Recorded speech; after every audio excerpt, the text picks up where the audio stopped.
اب ہم اس نعت کے شعر نمبر 4 کی طرف آتے ہیں۔ دنیا میں رحمت دو جہاں اور کون ہے، جس کی نہیں نظیر وہ تنہا تم ہی تو۔ نظیر کس کو کہتے ہیں؟ مثال کو، یعنی کہ جس کی کوئی مثال نہیں ہے، وہ تنہا تم ہی تو۔ ظفر علی خان کہتے ہیں کہ اللہ تعالیٰ نے جو مقام نبی کریم صلی اللہ علیہ وسلم کو عطا کیا وہ کسی نبی کو حاصل نہیں ہے۔ آپ صلی اللہ علیہ وسلم تمام انبیاء کی صف کے امام ہیں۔ آپ صلی اللہ علیہ وسلم خاتم النبیین ہیں اور آپ یکتا ہیں۔ آپ جیسا انسان رب نے نہ بنایا ہے نہ قیامت تک بنے گا۔ آپ صلی اللہ علیہ وسلم بے نظیر ہیں، وہ آپ صلی اللہ علیہ وسلم ہی ہیں جن کی کوئی مثال نہیں ہے۔ حضرت محمد صلی اللہ علیہ وسلم کی ذات بابرکات ایسی ہے جس کی دنیا اور آخرت میں کوئی نظیر نہیں ملتی۔ آپ صلی اللہ علیہ وسلم سراپا رحمت ہیں۔ آپ صلی اللہ علیہ وسلم کا لقب رحمت للعالمین ہے۔ آپ صلی اللہ علیہ وسلم کی رحمت صرف انسانوں پر ہی نہیں بلکہ دوسری مخلوقات پر بھی ہے۔ رحمت للعالمین ہونے کی بدولت تمام عمر آپ صلی اللہ علیہ وسلم نے اپنی جانی دشمنوں تک کو ایذا نہیں پہنچائی تھی۔ یعنی کہ آپ صلی اللہ علیہ وسلم کو کوئی اگر تکلیف بھی دیتا تھا تو اس کے حق میں آپ صلی اللہ علیہ وسلم جو ہے وہ دعا کرتے تھے، تاکہ آپ نے دشمنوں کو بھی وہ کوئی تکلیف نہیں پہنچاتے تھے۔ یہ طائف کا واقعہ بھی آپ کو یاد آ جائے تو آپ نے کہیں پڑھا ہو تو طائف کے لوگوں نے آپ صلی اللہ علیہ وسلم کو کتنی تکلیف پہنچائی تھی، تو اللہ تعالیٰ نے کہا بھی تھا کہ حضرت محمد صلی اللہ علیہ وسلم اگر آپ کہیں تو میں طائف کے لوگوں پر جو ہے مصیبت نازل کر دوں، تو آپ صلی اللہ علیہ وسلم نے فرمایا نہیں۔ آپ صلی اللہ علیہ وسلم نے تب بھی انکار کر دیا تھا۔ میدان کارزار میں آپ صلی اللہ علیہ وسلم کبھی تلوار نہیں اٹھائی، آپ نے دست مبارک سے ہی کسی کو قتل نہیں کیا۔ کفار مکہ نے آپ صلی اللہ علیہ وسلم کو کتنی تکلیفیں پہنچائی، اہل طائف نے آپ صلی اللہ علیہ وسلم سے کتنی بدسلوکی کی، لیکن آپ صلی اللہ علیہ وسلم نے کبھی بھی کسی کے لیے بد دعا نہیں کی۔ آپ صلی اللہ علیہ وسلم اپنی صفات میں تنہا ہیں۔ آپ صلی اللہ علیہ وسلم جیسا اور کوئی نہیں ہے، دونوں جہانوں کے بادشاہ ہیں۔ اللہ تعالیٰ کے کرم سے آپ صلی اللہ علیہ وسلم ہی کے پاس رحمت للعالمین کا تاج ہے۔ آپ صلی اللہ علیہ وسلم ہی کو زیبا ہے۔ آپ صلی اللہ علیہ وسلم ہی ہم سب کے ملجا و ماوا ہیں، یعنی کہ ہم سب کے مددگار اور ہمارے رہنما ہیں۔ نعت کا شعر نمبر 5 دیکھتے ہیں۔ پھوٹا جو سینہ شب تار الج سے، اس نور اولین کا اجالا تم ہی تو ہو۔ نور اولین کا مطلب ہے سب سے پہلا نور۔ اس شعر میں شاعر کہتے ہیں کہ نبی کریم صلی اللہ علیہ وسلم کی ولادت سے پہلے تاریکی کا گہرا اندھیرا چاروں طرف پھیلا ہوا تھا، ہر طرف ظلم کی حکمرانی تھی۔ اس اندھیرے کی تاریکی کو روشنی بخشنے والے آپ صلی اللہ علیہ وسلم ہیں جنہوں نے اسلام کا نور چاروں طرف پھیلایا۔ اللہ تعالیٰ نے روز ازل تمام ارواح سے استفسار کیا تھا کہ میں تمہارا رب نہیں ہوں کیا؟ جواب میں ہر سی روح نے کہا ہاں کہا تھا، یعنی کہ سب نے کہا تھا کہ بے شک آپ ہی ہمارے رب ہیں۔ قرآن مجید میں ارشاد ہوا، ترجمہ دیکھیے اور یاد کیجئے جب آپ کے رب نے اولاد آدم کی پشتوں سے ان کی نسل نکالی اور ان کو انہی کی جانوں پر گواہ بنایا اور فرمایا کہ میں تمہارا رب نہیں ہوں۔ وہ سب بول اٹھے، کیوں نہیں، تو ہی ہمارا رب ہے۔ ہم گواہی دیتے ہیں تاکہ قیامت کے دن یہ نہ ہو کہو کہ ہم اس عہدے سے بے خبر تھے۔ تو یہ کون سی سورہ سے یہ آیت لے گی ہے؟ سورہ الاعراف آیت نمبر 172۔ شاعر حضور صلی اللہ علیہ وسلم سے مخاطب ہو کر کہتا ہے کہ یا رسول اللہ علیہ وسلم، الست کی تاریک رات کے سینے سے جو پہلا نور نمودار ہوا تھا، اس سے پہلے کی روشنی آپ صلی اللہ علیہ وسلم ہی تو ہے۔ اس سے مراد یہ ہے کہ آپ صلی اللہ علیہ وسلم ہی وجہ کائنات ہیں۔ پیارے نبی کریم صلی اللہ علیہ وسلم فرماتے ہیں کہ اگر میرے نور کو پیدا کرنا مقصود نہ ہوتا تو دنیا بھی پیدا نہ ہوتی۔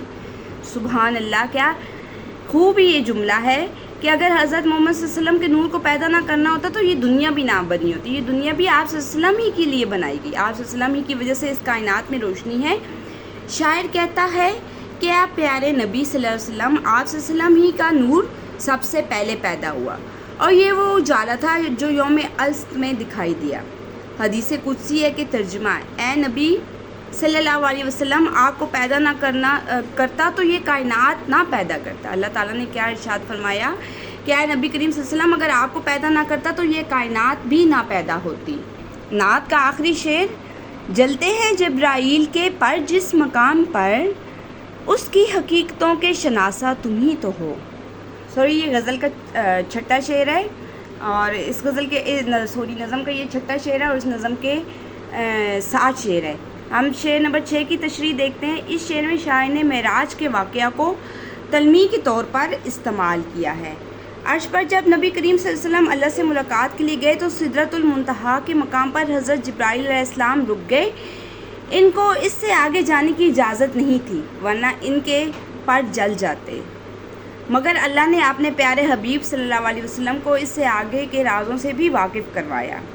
حضرت جبرائیل علیہ السلام کو سدرۃ المنتہا کے مقام تک ہی جانے کی اجازت تھی۔ تو یہ خوبصورت تلمیح ہے۔ تلمیح کیا ہوتا ہے؟ جو ایک واقعے کی طرف اشارہ کیا گیا ہو، جو شعر میں کوئی واقعے کو بیان کیا گیا ہو۔